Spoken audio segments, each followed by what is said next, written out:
and critical race theory. That's what you'll get out of critical race theory.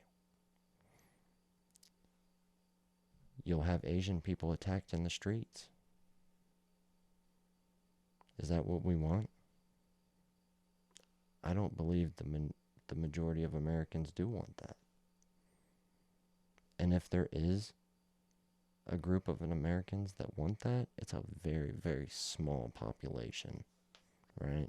We're talking about, 1-2% of the population that wants to openly attack the white race out in public, thinks they should be executed.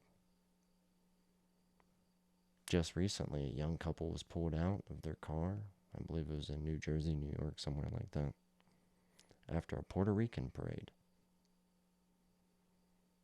A whole group of people, African Americans, pulled this Puerto Rican couple out of their car and executed them in the middle of the street. Is that what you want? That's what people who teach critical race theory want. And I do not believe that's a way to progress this country to be greater and better.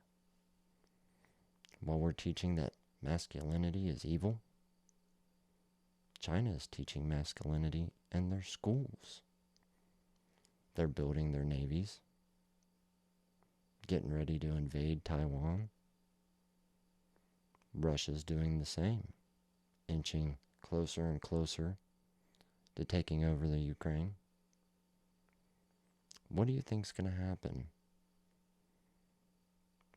when the U.S. stands by and does nothing while China and Ukraine take over these small, defenseless countries compared to Russia and China? The UN's going to look at America and go, well, why would we help you? You didn't help us when we needed help. Instead, you had your celebrities record apologies to China.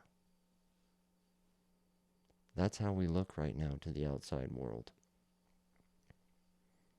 You have Biden closing our pipelines down, killing American jobs, making it easier for us to have energy efficiency and independence, and then hand over the golden key to the gate of the pipelines for gas to Russia. Why would Biden do something like that? Is it because he cares about climate control? No. It's because he's scared. He's scared and weak. China has been flexing and war posturing for a while now. And instead of stepping up and saying, hey, we're not going to allow this to happen, he's over here giving fucking Putin hand jobs, begging for him to be on our side when China fucking does decide to take over. Is that the kind of president you want? That's not a question I'm asking. 50% of the U.S. population obviously did want him if he won an election. It's absolutely crazy. All right, so if you would like to call your local senators, just let them know you do not want Dave Chipman, and he does not deserve their vote to be head of the ATF. You can go to www.senate.gov/senators. Again, I'll repeat that. www.senators.gov/senators. Should be able to find who is on that committee. You can contact them whether they're a representative of Ohio or not. I've called both the Ohio senators. I think we have Rob Portman, and the other guy's got a goofy name, the Democrat guy.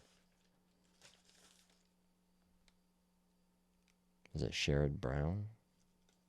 Those are our Ohio senators. I've contacted them both and let them both know that I am not for the pistol brace rule change or the receiver change by the ATF. I called them again and urged them not to allow Dave Chipman to become director of the ATF. I promise you, Dave Chipman being the head of the ATF will bring nothing but bad things on good people. That's not what America's about. That can't be what America's about. We're better than that as a people. Back to the ATF, real quick. One more thing before I leave.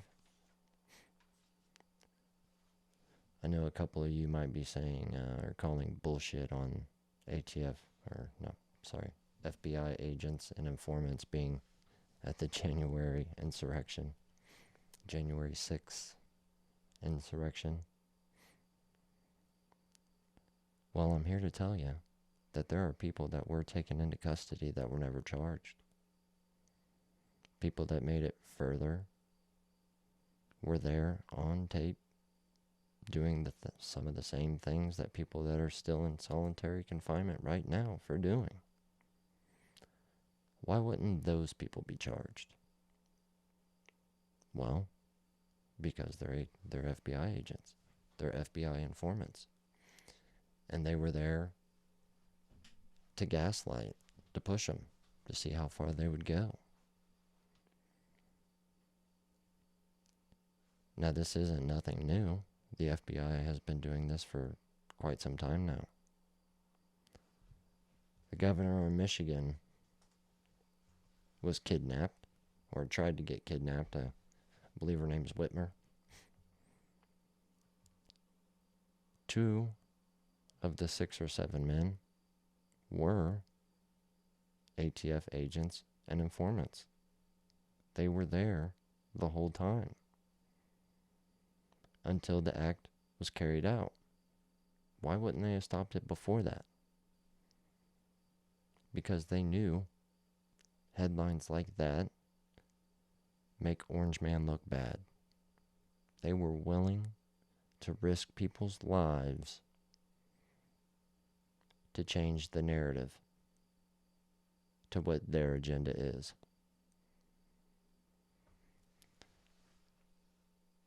That's not it. The list goes on and on and on, and if you don't believe me, look it up for yourself. Why do you think there are pictures of FBI agents being taken into custody at some of these mass shootings and huge violent attacks, riots? They're gaslighting. They're gaslighting to push their agenda. The director of the FBI was just recently on TV saying, I believe that the greatest threat to the American people is white supremacy, and even people in Congress that disagree with the president's agenda. Congress is there for a reason. We have checks and balances for a reason. There would be no difference between us and communist China if we attacked anybody and everybody who disagreed with the president's agenda. Whether it be Biden or Trump, that is not a democracy. What it is evil. I'd like to thank everybody for listening to my podcast. Once again, it's Death by Tyranny. I know I've been going a little slow. I was trying to reading off some notes this time. I actually just set the notes down. I don't know if that helped or hurt or anything like that. There was some good information in there if you make it all the way through. it was a little pausy, and I do apologize. Like I said, these are more so test runs. Just trying to do what I can with what I have. I am every day working on my skill and how I sound and levels and looking into cameras and software to make this better.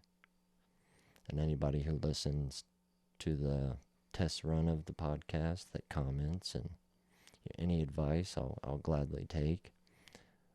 If anybody ever wants to get a hold of me and maybe wants to come on and have a chat, it's always a lot funner to talk to other people than just hear myself talk. I did get some headphone monitors for Father's Day from my lovely children and my very supportive wife, who I'd like to thank and maybe would hope and like to think that she'll be on a podcast once we get another mic set up or something like that. I do have a couple ideas for some shows for me and her. I just think it would be a good show when me and my wife get off in the morning. We work third shift, and well, we take our Malamute for a pretty decent walk, couple miles. And the conversations we have, it always amazes me, the topics and just the wordplay that me and her have back and forth. I think other people would get a lot of enjoyment out of listening to that morning walk talk. It'd be pretty cool. Some people might get offended. I mean, obviously we talk about